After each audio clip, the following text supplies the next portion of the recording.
Mes bien chers amis, je suis heureux de vous recevoir ici à Rochefort dans un cadre familial car le temps qui m'était attribué au couvent de Toulouse s'étant achevé le 12. Donc je vous accueille aujourd'hui avec une petite réflexion qui est le fruit de ma prière et que le Saint-Esprit m'a inspiré avant d'entrer avec vous dans la réflexion de ce mercredi autour de ce don que nous allons découvrir. Alors, au moment où chacun s'interroge sur l'après, pour mieux signifier qu'il devra être différent du passé, je dirais, il y a cette précipitation à réouvrir le culte et qui peut donner le sentiment de vouloir simplement renouer avec des habitudes passées. Comme si il y avait là, je dirais, une vérité, je dirais, immuable de la tradition, comme si ces mois de confinement euh, n'avaient été pour nous que privation, n'avaient été pour nous que souffrance, alors même que beaucoup d'entre vous témoignent combien ces épreuves qui étaient difficiles, qui étaient douloureuses, qui étaient déstabilisantes, eh bien, ces épreuves ont représenté aussi un lieu d'une expérience spirituelle très riche, très grande, qui a creusé en beaucoup d'entre nous ce désir de Dieu. Et je dirais, comme tout désir, eh bien, suppose une part de renoncement, une part de consenti. Et le renoncement, c'est à l'Eucharistie, sauf à se transformer, je dirais, en besoin. Et à travers ces expériences, beaucoup ont réouvert les évangiles. Certains, eh bien, en ont fait la découverte, notamment pendant tout le temps de la semaine sainte. Ils ont fait la découverte de ce que pouvait être justement une liturgie qui est vécue dans le cadre familial. Des baptisés se sont donné les moyens de pouvoir commenter la parole de Dieu à travers les échanges entre eux, à travers les échanges de mails, à travers Skype, à travers WhatsApp. En tout cas, là où ils avaient l'habitude de se retrouver dans une salle paroissiale, eh bien, ils le faisaient à la maison dans ces lieux-là. De nombreux prêtres, de nombreux diacres ont trouvé aussi ces moyens de rester en lien avec leurs paroissiens, de partager avec les uns et les autres, à la fois la prière, à la fois la méditation, à la fois le texte de la liturgie, toutes ces réflexions qui ont été puisées ici et là dans les médias, sur les réseaux sociaux, sur le sens aussi de ce temps, de cette expérience que nous traversons. Et puis, on a aussi entendu cet appel à vivre un peu plus des solidarités, sans enfreindre bien entendu toutes ces consignes sanitaires qui nous ont été données. En tout cas, de petites communautés, je dirais, entre guillemets, virtuelles, se sont constituées. Des réseaux se sont structurés, je dirais, comme ailleurs, au cœur du monde, à d'autres époques, lorsque les chrétiens eh bien, se retrouvaient dans des moments compliqués comme ça, eh bien, ils s'adaptaient aux circonstances. Eh bien, nous avons fait pareil. Dans un billet qui a été publié sur les réseaux sociaux, il y a un père jésuite qui s'appelle François EV, qui est le rédacteur en chef de la revue Études, la revue Études étant la grande revue des jésuites. Il interroge en disant ceci: comment tirer profit de ce qui a été vécu à la fois individuellement mais aussi collectivement pendant eh bien, ce temps de confinement, dit-il. Alors, comme je vous le disais, de nouvelles manières de faire Église ont été inventées, non pas à partir, je dirais, d'un programme qui avait été préétabli, mais ce qui est beaucoup plus intéressant, je dirais, à partir de ce que l'Esprit lui-même nous a inspiré. Je crois que tout ce que nous venons de vivre, tout ce que nous avons vécu, ce que nous sommes en train encore de vivre, c'est l'Esprit qui nous l'a inspiré. Nous avons l'impression que c'est simplement les hommes qui ont mis place, voilà, mais c'est l'Esprit. Alors, ces églises fermées, est-ce qu'elles ne sont pas aussi un signe que Dieu nous envoie? Et puis, comment occulter, je dirais que d'ici l'été ou encore les grandes vacances, comme nous disons aux Antilles, eh bien, cette crise économique-là, cette crise sociale-là, qui va prendre le relais certainement de la crise sanitaire au cœur de notre pays, eh bien, comment nous allons être confrontés à une forme, je dirais, d'effondrement, nous le voyons déjà, dont l'ampleur nous échappe encore. Enfin, on a dressé certains points, mais tout nous échappe. Comment chrétiens, les chrétiens que nous sommes, nous allons vivre, nous allons nous rendre fraternellement proches de toutes ces personnes qui en ce moment sont en souffrance. Il y a des familles qui ne mangent pas à leur faim. N'est-ce pas justement là cette église de campagne que le pape François appelait de manière prophétique au moment même, au lendemain plutôt de son élection? N'est-ce pas ça qui nous attend? Qui peut imaginer que cette réalité nouvelle, succédant à des mois de confinement, je dirais, spirituel, ne vienne pas à, je dirais, mettre à mal quelques vieux schémas, tous nos vieux schémas ecclésiaux qui sont encore les nôtres aujourd'hui. Nous voulons vivement les rattraper, comme je disais.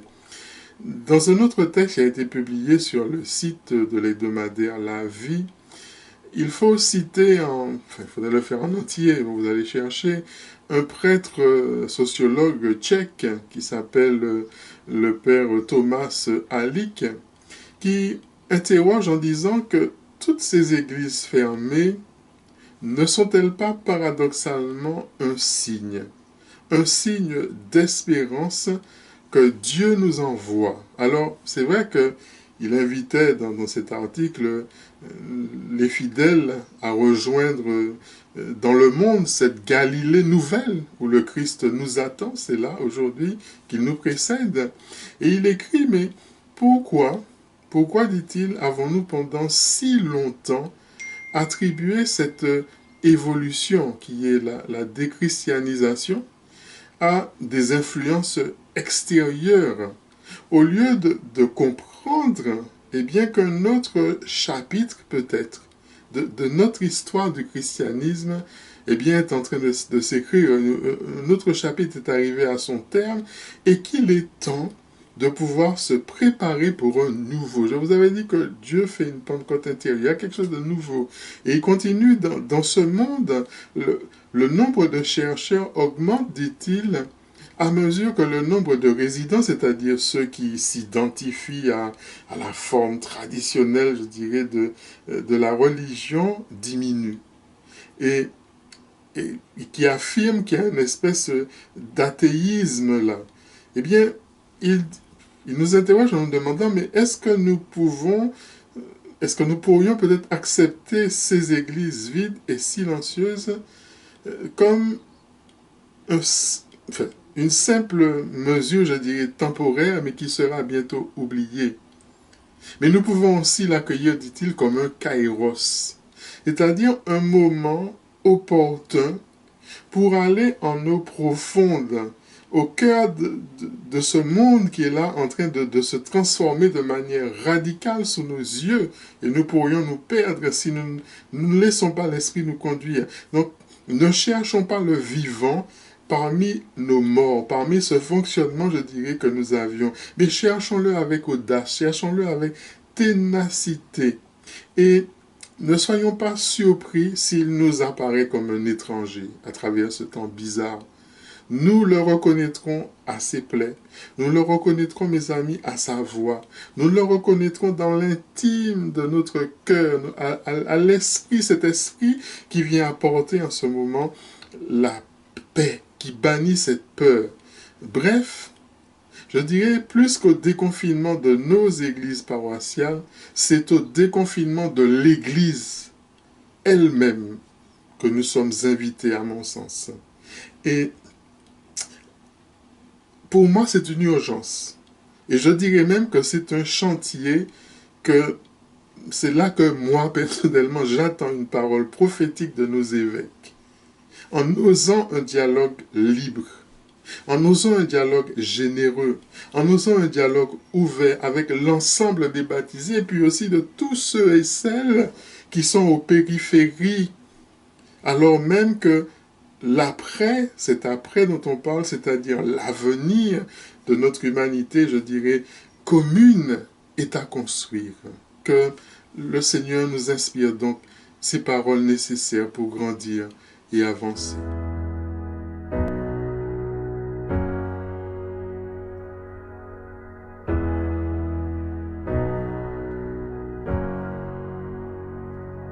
Ta grâce fait toutes choses nouvelles. Tes œuvres pour nous sont parfaites. Pour les choses de ce monde, un espoir surgit dans la vie trouvée en ton nom. Tu fais toutes choses nouvelles. Tu fais toutes choses nouvelles. Aujourd'hui et à jamais, ton amour est sans fin. Cet espoir est certain. Alléluia.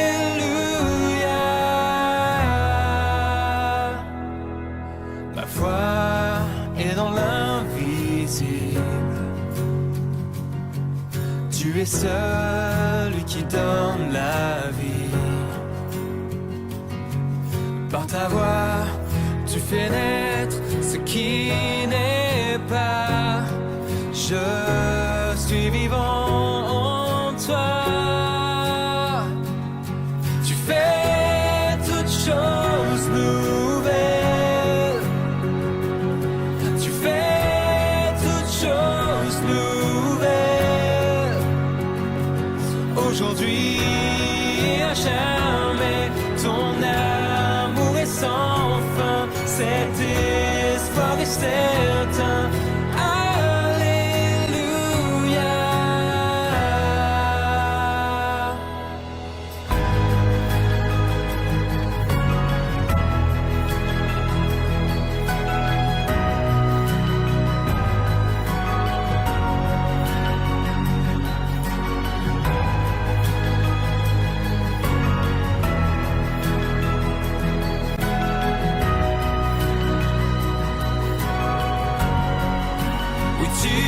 Tout accompli, je sais que je suis choisi, je suis vivant en toi, je suis vivant en toi.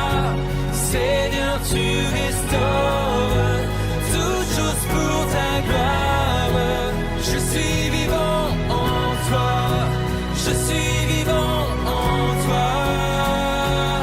Tu fais toutes choses nouvelles.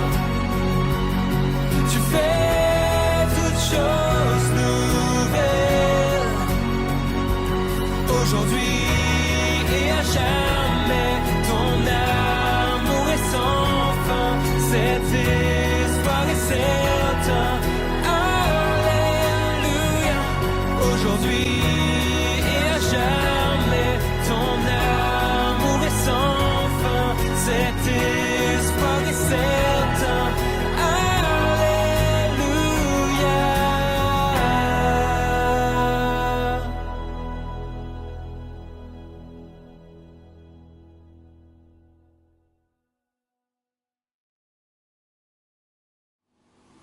Chers et frères, nous avons vu la semaine dernière que la science est un don de l'Esprit Saint.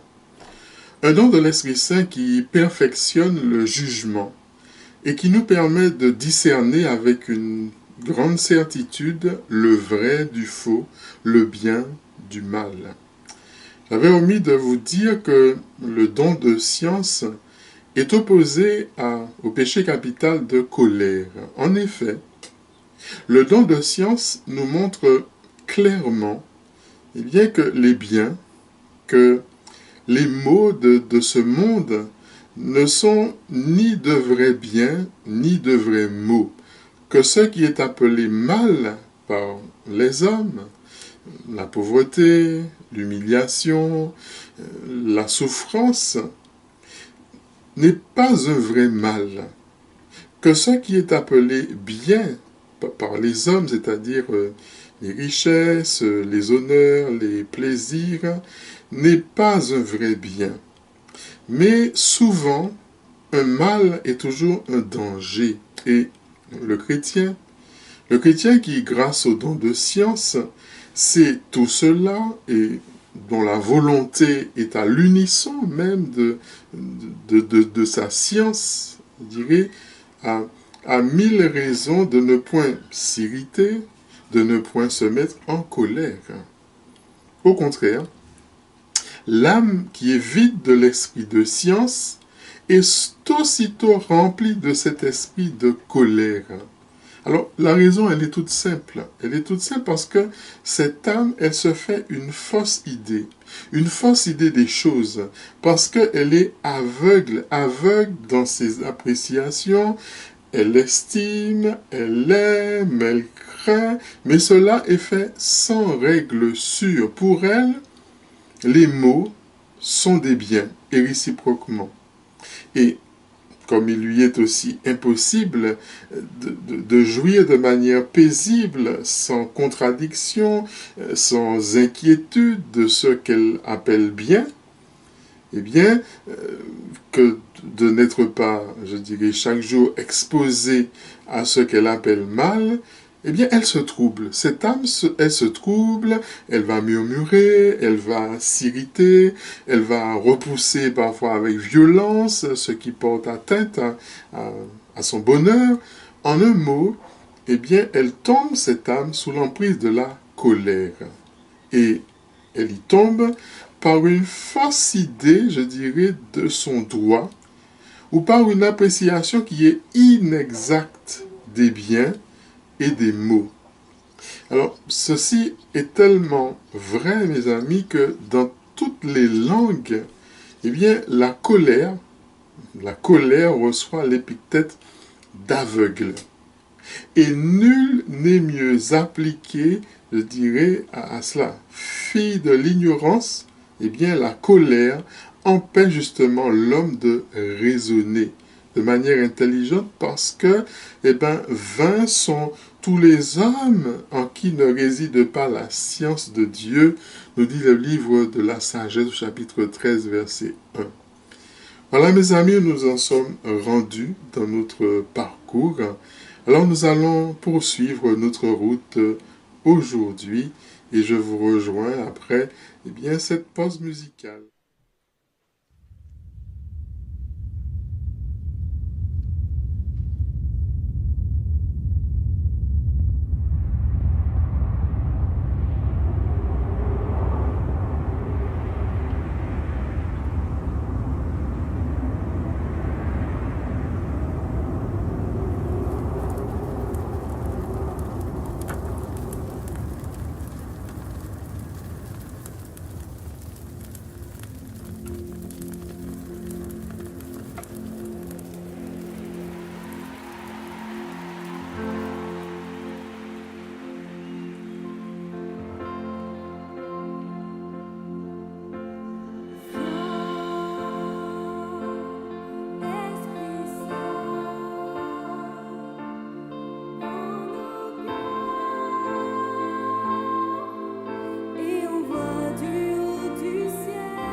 Esprit Saint, en nos cœurs, en nos cœurs.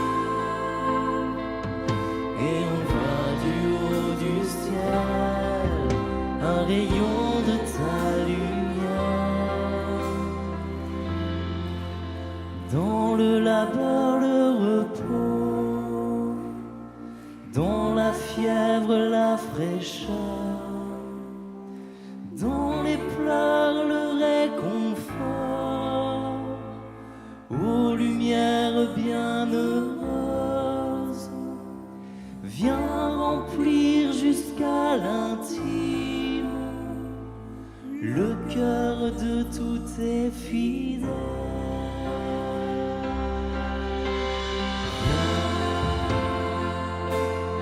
Esprit Saint, en nos cœurs, et on voit du haut du ciel un rayon de ta lumière. Sans ta puissance divine, il n'est rien en aucun homme, rien qui ne soit perverti. Lave ce qui est souillé, baigne ce qui est aride, guéris ce qui est blessé, assouplis ce qui est raide, réchauffe ce qui est froid, redresse ce qui est dévié.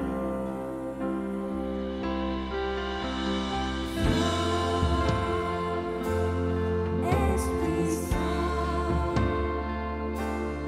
en nos cœurs, et on voit du haut du ciel un rayon de ta lumière.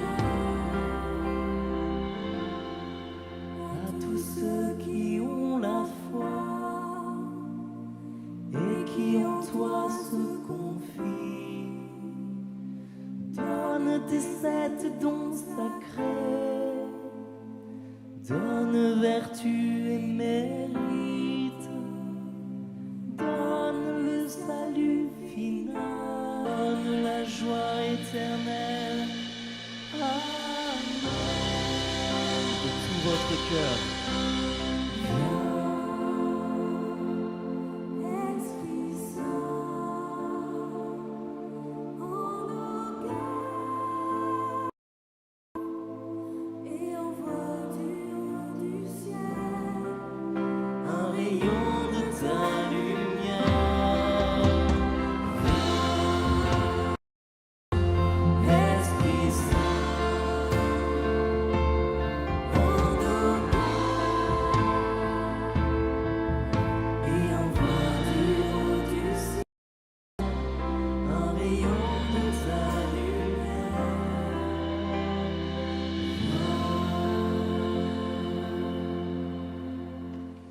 Eh bien, chers amis, demain, nous allons fêter l'Ascension encore confinée.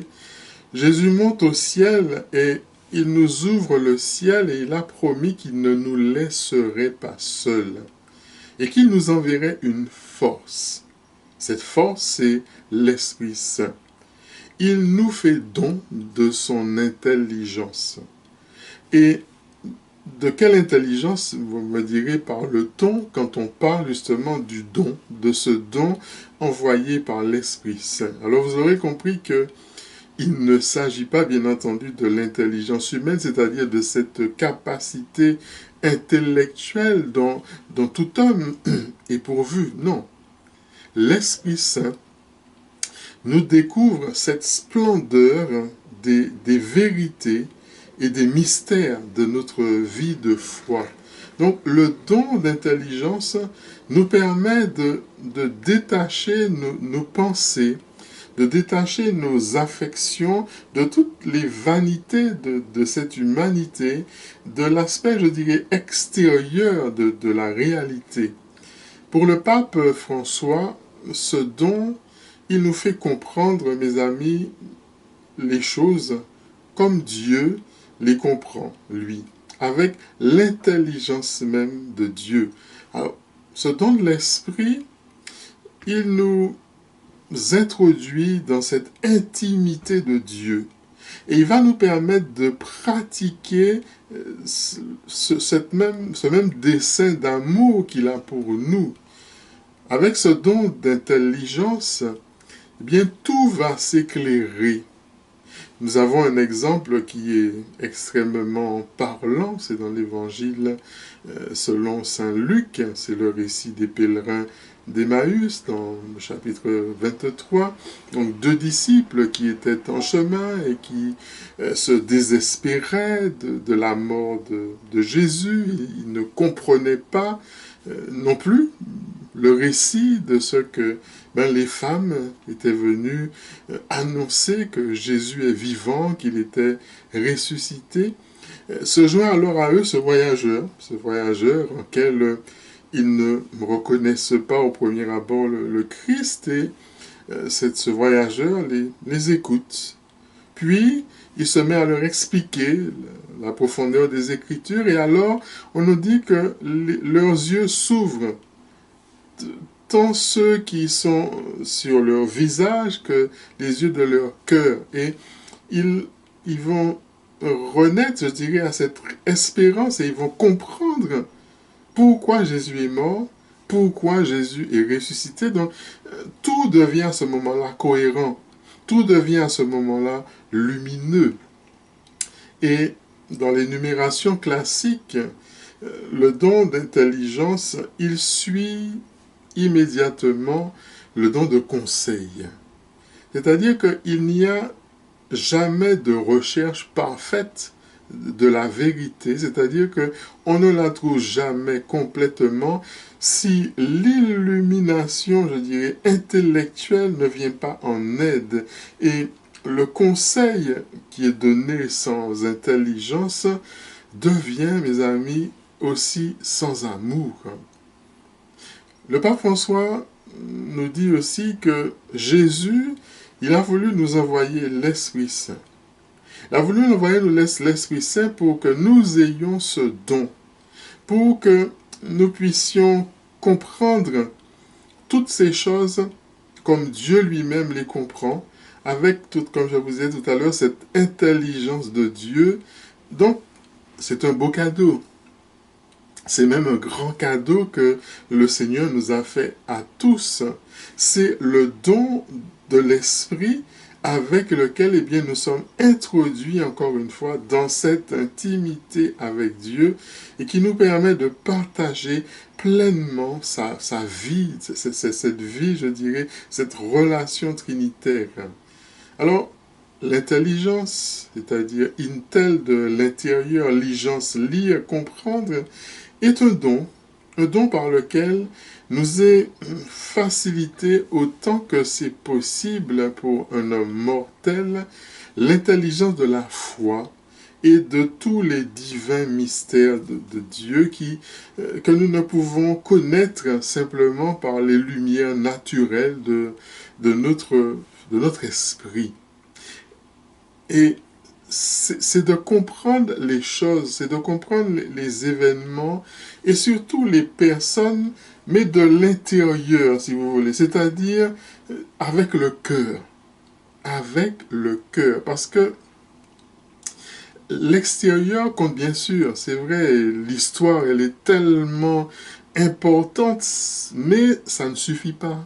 Ça ne suffit pas, frères et sœurs. Pour bien comprendre une personne, pour bien comprendre, je dirais, soi-même, il faut comprendre de l'intérieur. Il faut comprendre avec le cœur.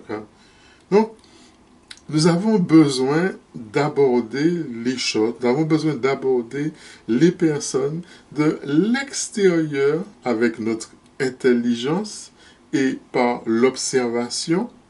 Mais il nous est possible d'aller plus loin. il nous est possible d'aller plus loin, de nous recueillir et d'accueillir ce don de Dieu pour mieux voir les choses, mieux voir les personnes de l'intérieur, les regarder encore une fois avec le cœur. L'Esprit Saint, chers amis, ne nous rend pas savants, mais il nous rend intelligents. Donc, recevoir ce don d'intelligence, c'est pouvoir nager, si vous le voulez, comme un poisson dans l'eau, dans la foi, dans le catéchisme. Donc, ce don de l'Esprit Saint va permettre à l'âme d'entrer dans la voie supérieure. Cette voie supérieure à laquelle elle s'est exercée jusqu'ici. Donc, on est dans l'exercice, mais il faut y entrer. Donc, la bonté du divin esprit réserve à l'âme encore d'autres faveurs. Et il a résolu de la faire jouir de ce monde, dans ce monde, c'est-à-dire d'un avant-goût de cette félicité qu'il lui réserve dans notre vie. Donc, c'est ça ce moyen d'affermir notre marche, d'animer notre courage, de récompenser nos efforts. Et la voie de la contemplation nous est désormais ouverte. Elle nous est ouverte et le divin esprit va l'introduire justement au moyen de ce don qui est le don de l'intelligence. C'est un don pour la contemplation. Et à ce mot, je dirais, de contemplation, plusieurs personnes s'inquiéteront peut-être, persuadées à tort que l'élément qu'il signifie, eh bien, ne saurait se rencontrer que dans des conditions rares, je dirais, d'une vie passée, dans la retraite, ou bien loin, je dirais, du commerce des hommes. Eh bien, c'est une grave, et je dirais même une dangereuse erreur, qui arrête trop souvent l'essor de nos âmes. Parce que la contemplation, mes amis, est cet état auquel est appelée dans une certaine mesure toute âme qui cherche Dieu. Elle est simplement cette relation plus intime qui va s'établir entre Dieu et l'âme qui lui est fidèle dans l'action. Et à cette âme-là, si elle n'y met pas obstacle, est réservé justement ce don d'intelligence. Ce don d'intelligence qui consiste dans cette illumination, si vous voulez, de l'esprit qui désormais est éclairé par une lumière supérieure. Et cette lumière n'enlève pas la foi, mais elle va éclaircir, si vous voulez, l'œil de l'âme, elle va fortifier cet œil-là, et elle va lui donner cette vue qui est une vue plus étendue sur les choses divines. Il y a un ensemble d'analogies, de convenances qui se montrent successivement à l'œil de l'esprit, qui va apporter une certitude qui sera pleine de douceur. L'âme sera donc dilatée par toutes ces clartés qu'elle va recevoir, qui vont venir enrichir la foi, qui va venir donner un accroissement à la foi. Donc, l'espérance va grandir et il y aura un développement de l'amour. C'est-à-dire que tout va nous sembler nouveau.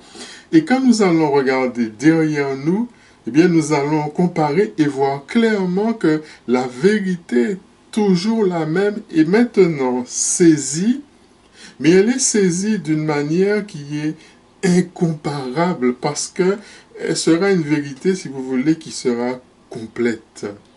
Alors, le récit des évangiles impressionne davantage.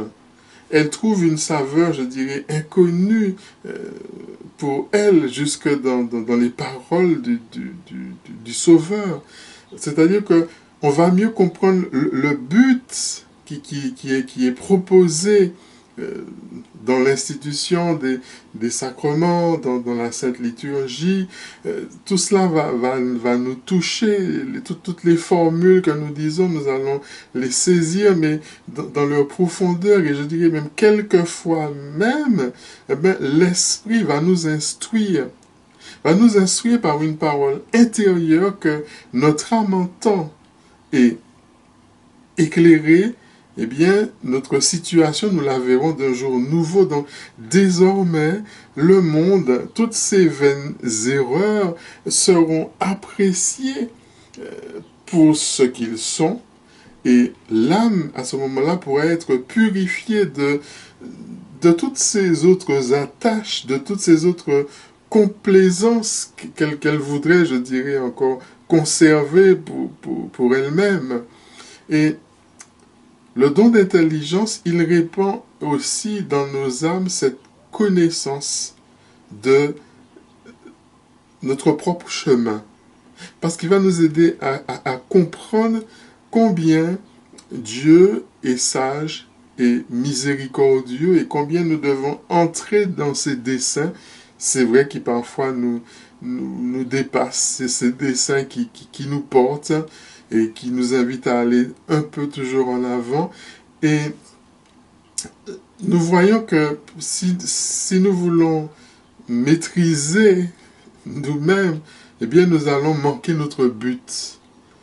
Et si nous nous attachons à Dieu avec cette intelligence qu'il nous donne, il va nous permettre d'arriver parce qu'il a une paternelle sagesse et quand nous le faisons, eh bien, notre âme devient heureuse parce qu'elle va jouir tout simplement de la paix et notre cœur n'aura pas assez d'action de grâce justement pour remercier Dieu qui nous aura conduits par ce don d'intelligence au terme de ce que nous avons à faire et des fois même sans nous consulter.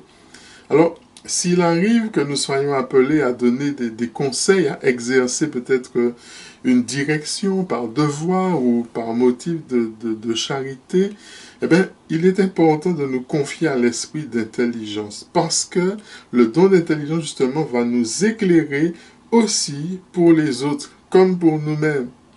Et elle ne s'ingère pas, on n'allons pas non plus nous ingérer, je dirais, dans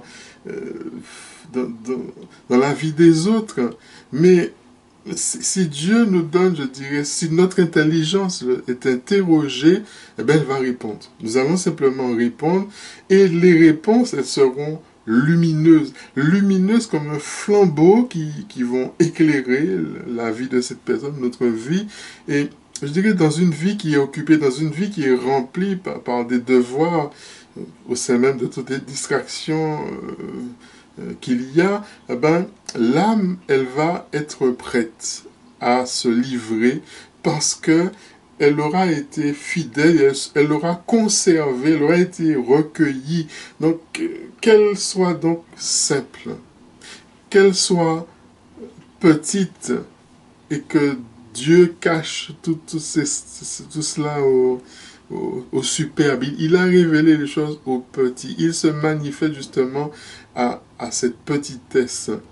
Et c'est dans l'intelligence, il est vrai que va se répandre cette lumière de Dieu qui est l'objet de ce don, mais qui en même temps son effusion et qui provient surtout d'une volonté qui sera échauffée du feu de la charité, selon la parole d'Isaïe lui-même, Isaïe 6,9, croyez et vous aurez l'intelligence. Alors, quel est l'obstacle à le don d'intelligence? C'est d'être superficiel. Il n'est pas intelligent celui qui est toujours agité. Celui qui va au plus pressé, c'est-à-dire celui qui est dans l'activisme, celui qui est dans l'agitation, celui qui est dans le manque de réflexion et qui reste, je dirais, au seuil de son âme, c'est-à-dire à la surface. Et il faudrait peut-être arrêter d'être un TGV qui ne réfléchit pas. Donc, il est important de cultiver le silence dans notre vie, de nous poser, de souffler, de voir, d'accepter de voir où l'on va, d'accepter de voir d'où l'on vient. Et c'est par cette intelligence-là, c'est-à-dire que l'homme intérieur pourra grandir.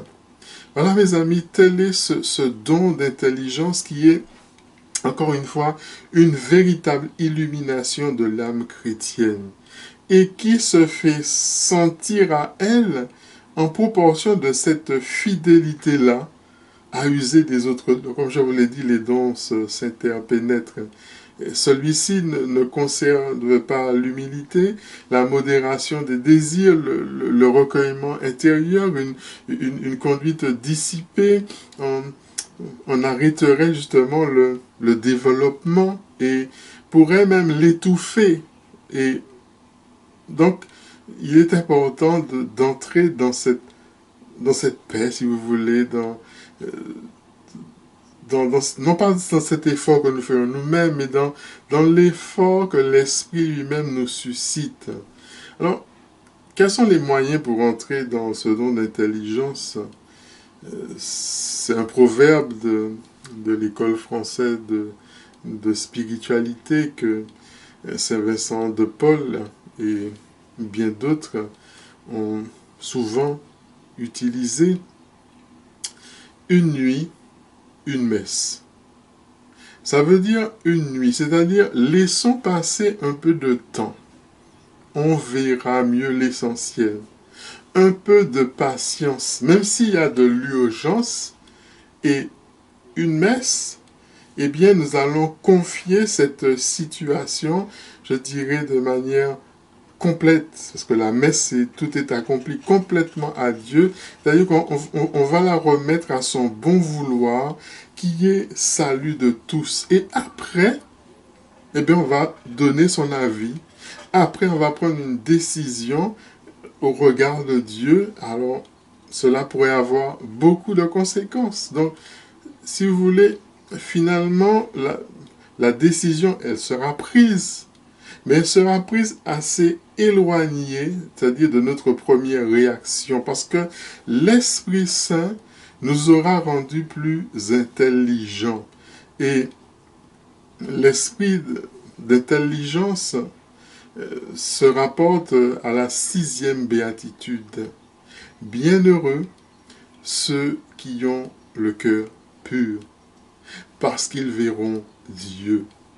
C'est-à-dire que si le regard de l'esprit, mes amis, il n'est point purifié avec soin, eh bien notre âme, elle ne peut pas comprendre nettement les choses divines, elle ne peut pas comprendre nettement les choses mystiques.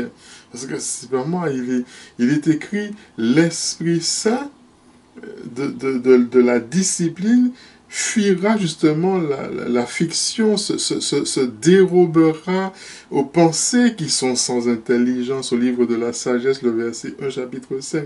Et c'est pourquoi Salomon d'ailleurs a dit, les pensées mauvaises sont une abomination pour le Seigneur, car les idées perverses séparent de Dieu.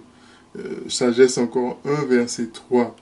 Donc, l'homme qui veut avoir une intelligence pure, une intelligence lucide, il doit s'appliquer à écarter, je dirais, tous ces fantômes-là, tous ces brouillards, toutes ces mauvaises pensées, et à conserver son cœur en toute diligence, en toute précaution.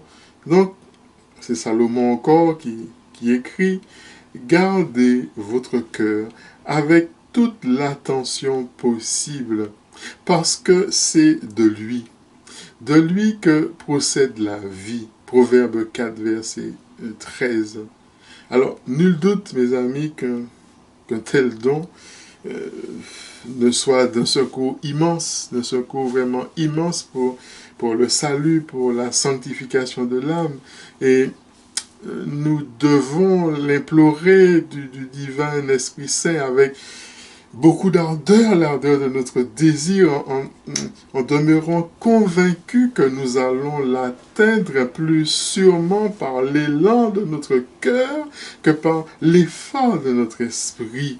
Alors, adressons-nous véritablement à l'Esprit Saint en nous servant des paroles que le roi David a dit, « Ouvre nos yeux et nous contemplerons les merveilles de tes préceptes. Donnez-nous l'intelligence et nous aurons la vie. » Ô cœur sans intelligence et lent à croire. Qui parle ainsi? Eh bien, c'est Jésus. Vous vous souvenez de cette scène dans l'Évangile selon saint Luc au chapitre 24, lorsque les pèlerins d'Emmaüs quittent Jérusalem, déçus, en deuil. Ils ont l'impression que celui en qui ils ont mis leur confiance eh bien, est mort et que tout s'arrête et tout revient comme avant. Et Jésus les rejoint, les écoute et leur dit « Vous êtes lents à croire ».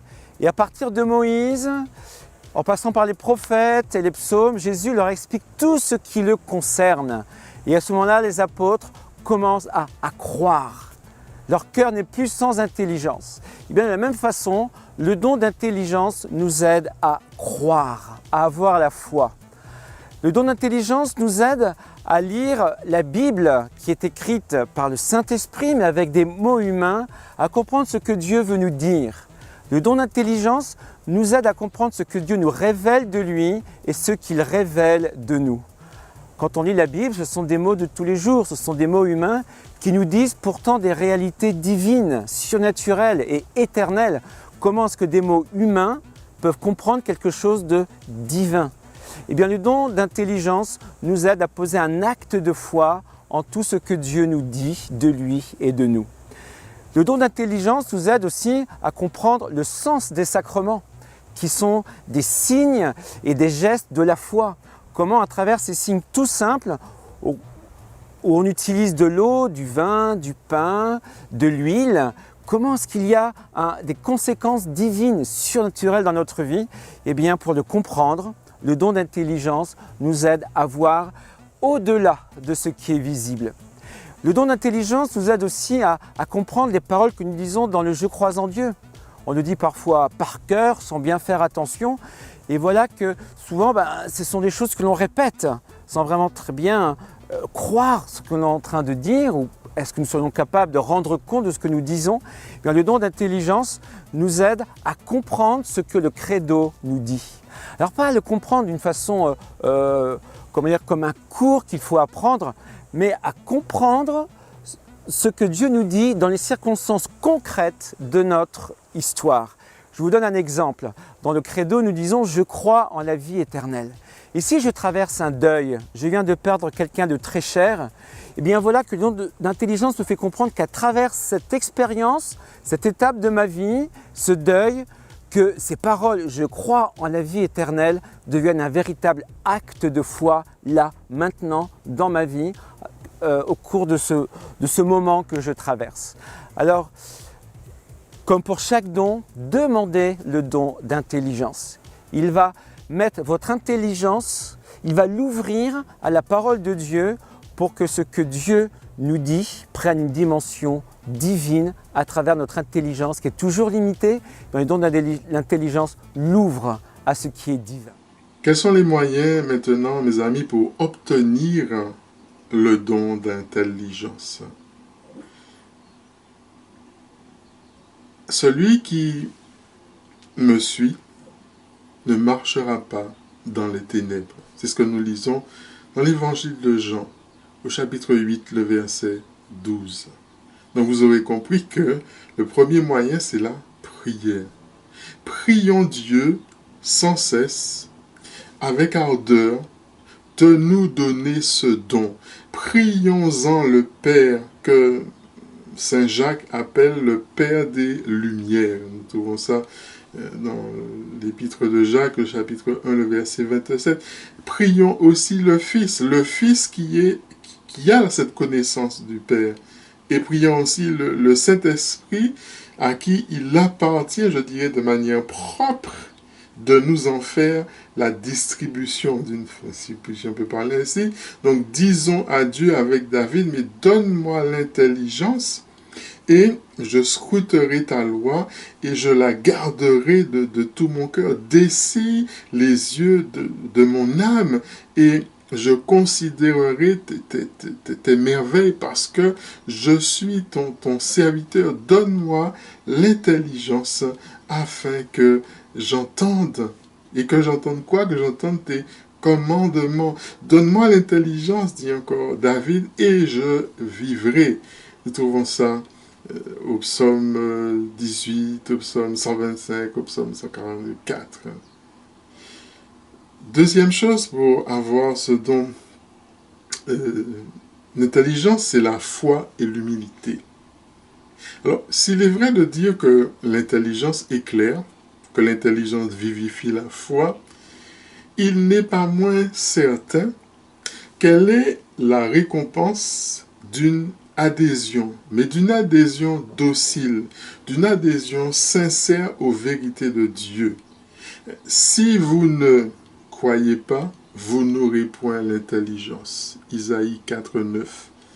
Une autre disposition consiste aussi dans une humilité profonde, ainsi que Jésus lui-même nous l'a révélé à travers ces paroles qu'il nous a laissées dans les évangiles. Père Saint, tu as caché ces divins mystères aux sages et aux savants, et tu l'as manifesté aux petits et aux humbles. Luc 10, 21. Ensuite, il est important de s'appliquer à l'étude. L'étude des vérités de la religion. C'est-à-dire que à la simplicité et à l'humilité de la foi, joignons aussi l'amour des Écritures saintes, l'étude des bons livres, l'assistance aussi régulière au temps d'enseignement, au temps de formation paroissiale. Lisons, écoutons la parole de Dieu, mais faisons-le avec respect, avec humilité, avec ce désir-là d'en profiter, avec retour sur nous-mêmes. Et le Seigneur va, je dirais, venir féconder ce germe heureux qui a été déposé dans la terre de notre cœur. Et alors nous pourrons dire avec une grande confiance, à la manière de l'aveugle de Jéricho dans l'évangile de Marc, Seigneur, fais que je vois. Et il te répondra, mais vois, Marc 10, 51. Ensuite, pour conquérir ce don-là, il faut marcher en présence de Dieu. Cette pratique, elle est tellement importante que sans elle, on ne parviendra jamais à la lumière surnaturelle.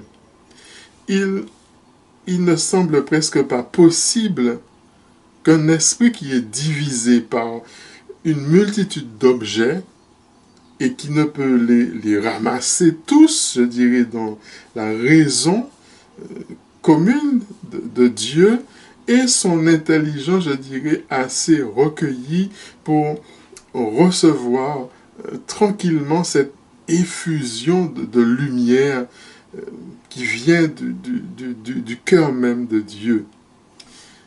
Ensuite, pour conquérir ce don, plus on meurt aux créatures, plus on voit Dieu, plus on vit pour elles, plus Dieu se cache, nous dit saint Augustin.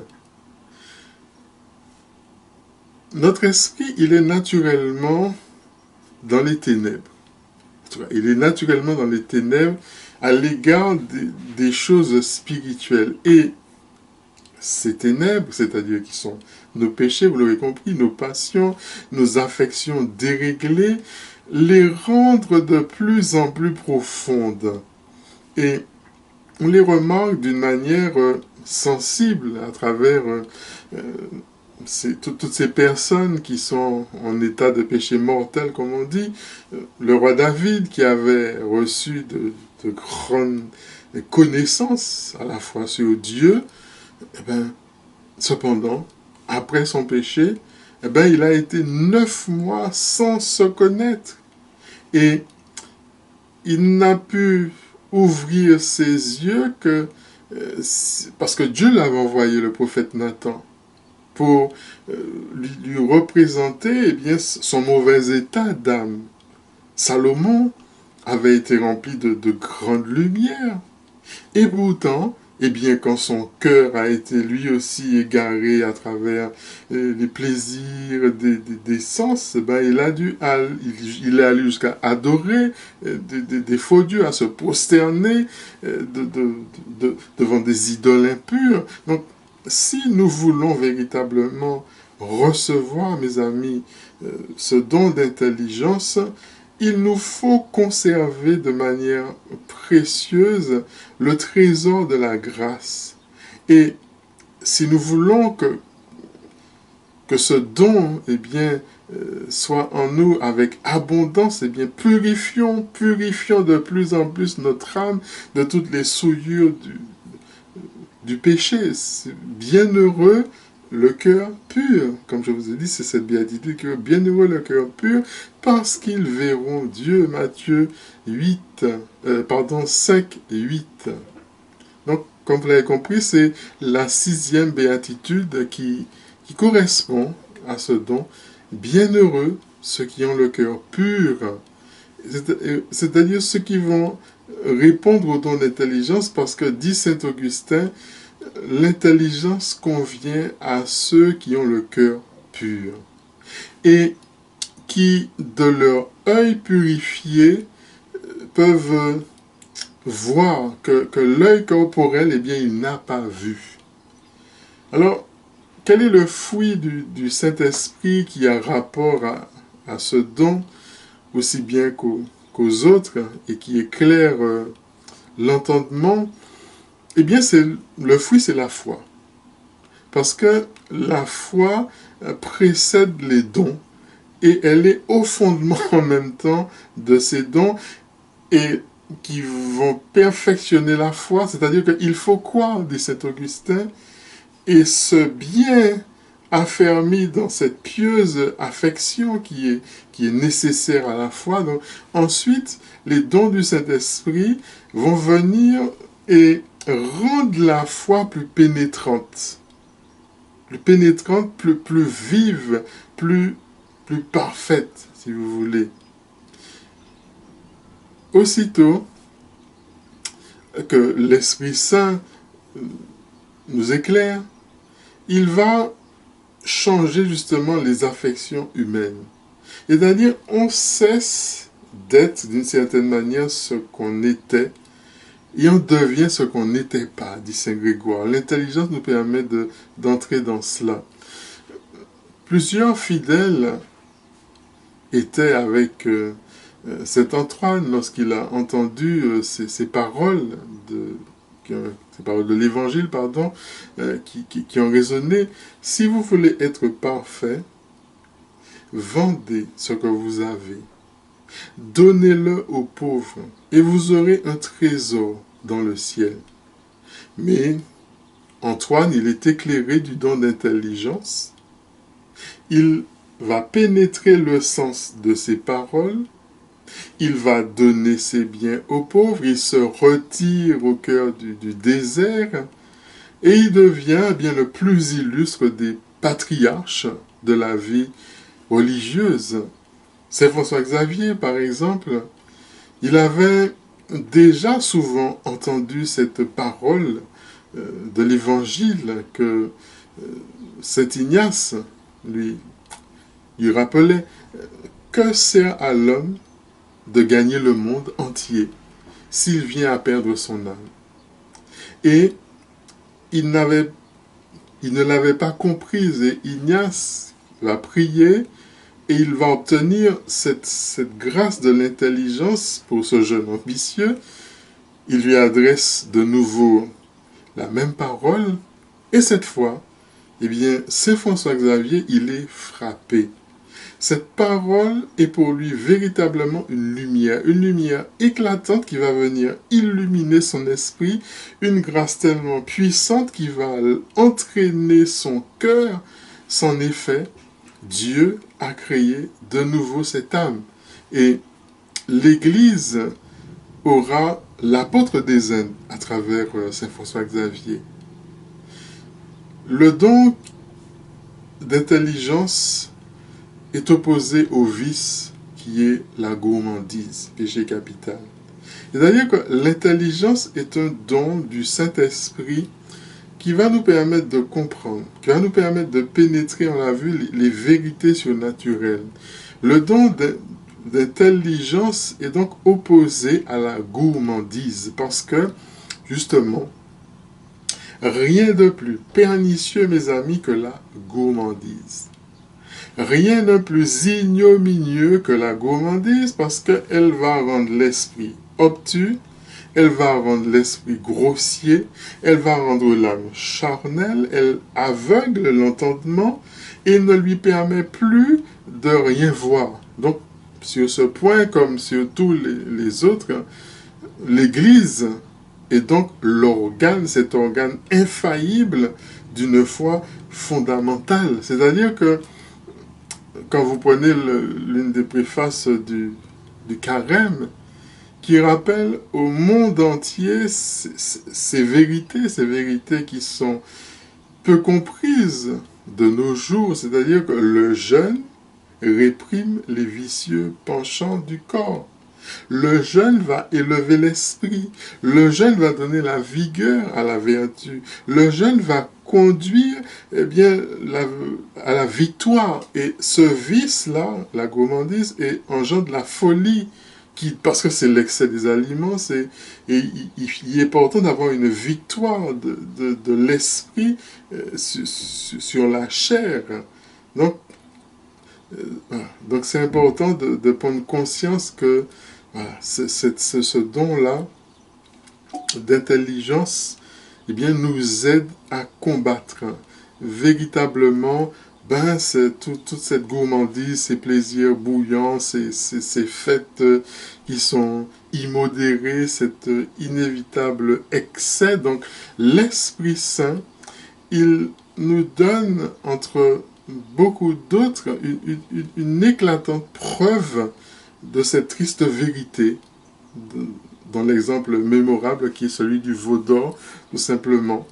Moïse qui reçoit de Dieu sur le sommet de la montagne, au milieu d'étonnants prodiges qu'il va vivre, les tables sur lesquelles sont écrites la loi, et puis le peuple qui est là, au pied du mont, qui s'ennuie, le peuple qui s'impatiente, le peuple qui murmure, et Aaron, pour apaiser, il va faire ôter les pendants d'oreilles des femmes et des filles, il va les jeter, faire fondre tout ça, et puis construire, vous le savez, le veau d'or, et ce peuple ingrat, oubliant Moïse, et le Seigneur, va adorer ce veau. Ensuite, il va s'asseoir pour pouvoir manger, pour boire avec excès. Après, il se lève pour jouer. Et Moïse, qui est descendu de la montagne, entendait cette voix des gens qui chantaient. Et lorsqu'il a été approché justement du camp, il voit ce veau. Ce veau, il voit ses danses. Exode 32, 11, 19. Donc, demandons véritablement au Seigneur de nous renouveler dans cette grâce de l'intelligence pour nous aider à combattre toutes ces gourmandises qui traversent nos vies.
Mes chers amis, le temps est venu pour moi de conclure avec vous sur cette réflexion autour du don d'intelligence.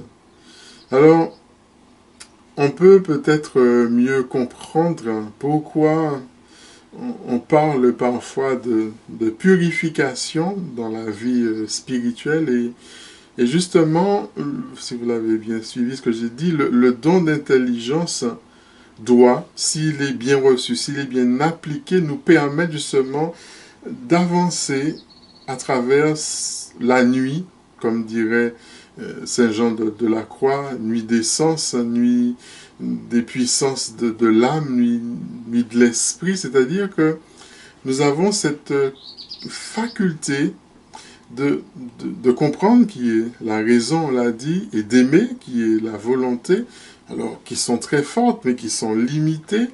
Et lorsque ces limites, justement, sont atteintes, eh bien, c'est ce qu'on appelle la nuit mystique. Donc, il convient d'abdiquer, je dirais, de notre propre effort pour accepter de nous laisser saisir par Dieu lui-même. Et notre conception de Dieu doit être purifiée.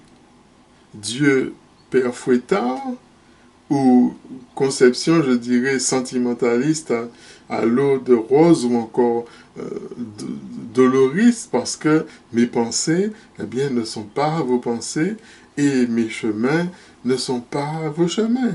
Oracle du Seigneur, il le dit, autant les cieux sont élevés au-dessus de la terre, eh bien, autant, eh bien, sont élevées mes voix au-dessus des vôtres. Et mes pensées au-dessus aussi de vos pensées. Isaïe 55, 8. Et on doit, pour pouvoir véritablement voir Dieu, mourir à soi-même, mourir à ses propres idoles. Et Jésus lui-même le dit, nul n'a jamais vu Dieu, sinon celui qui a bien voulu nous le révéler, nous le révèle particulièrement à travers la grâce. Et d'ailleurs, si on veut voir Dieu en face, comme dit Exode 33, 20, on risque de mourir. Et en fait, cette mort physique-là doit devenir aussi une mort spirituelle. Accepter de mourir, accepter de reconnaître nos limites, nous laisser dépasser, si vous voulez, par l'amour de Dieu.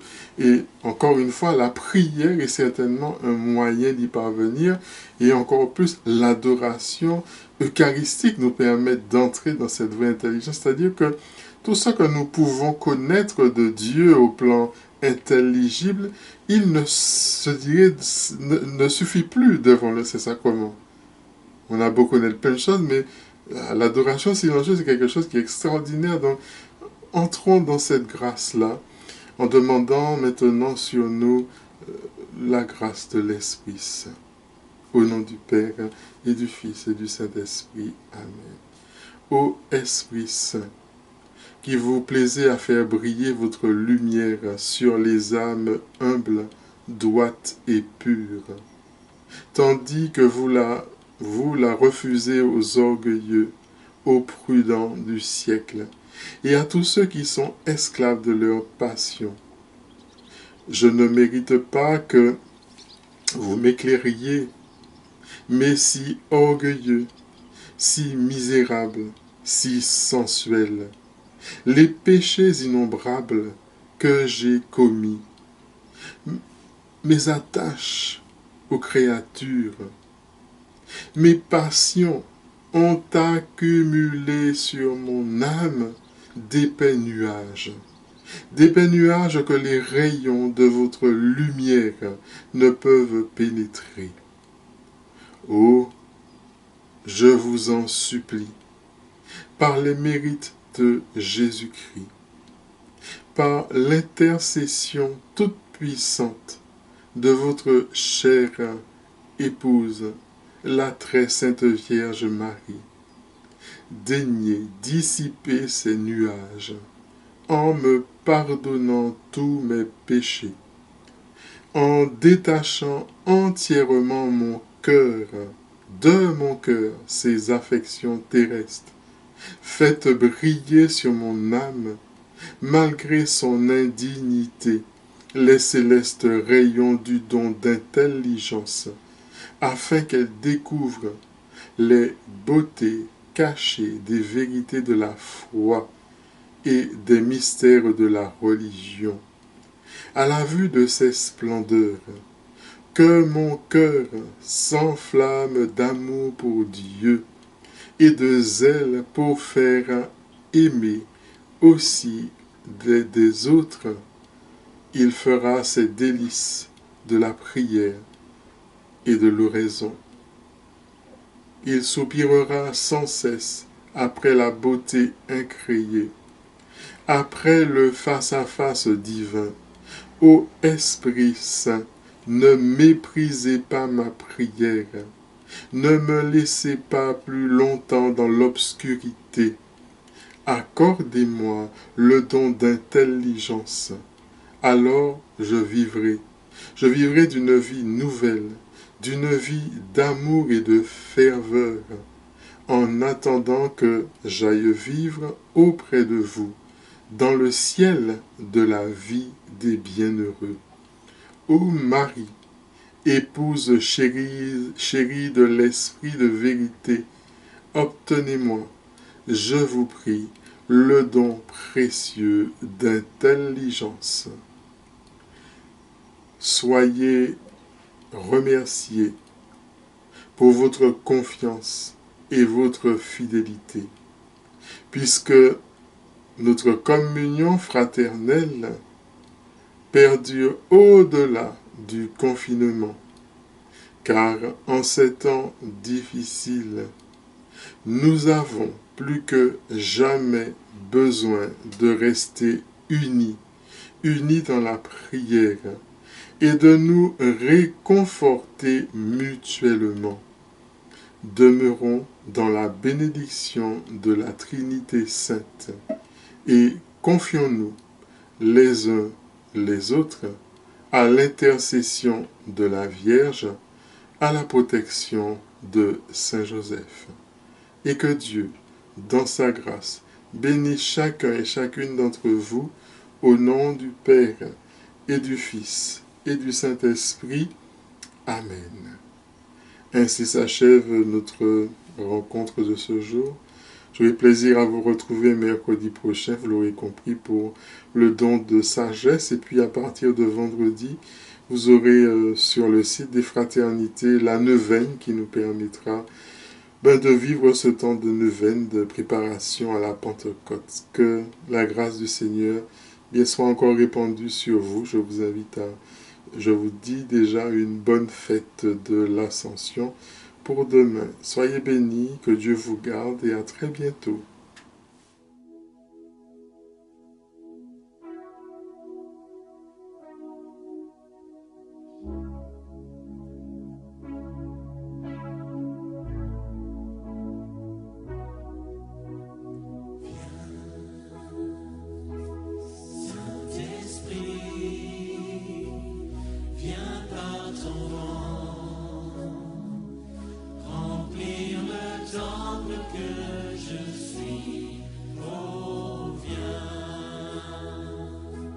Saint-Esprit.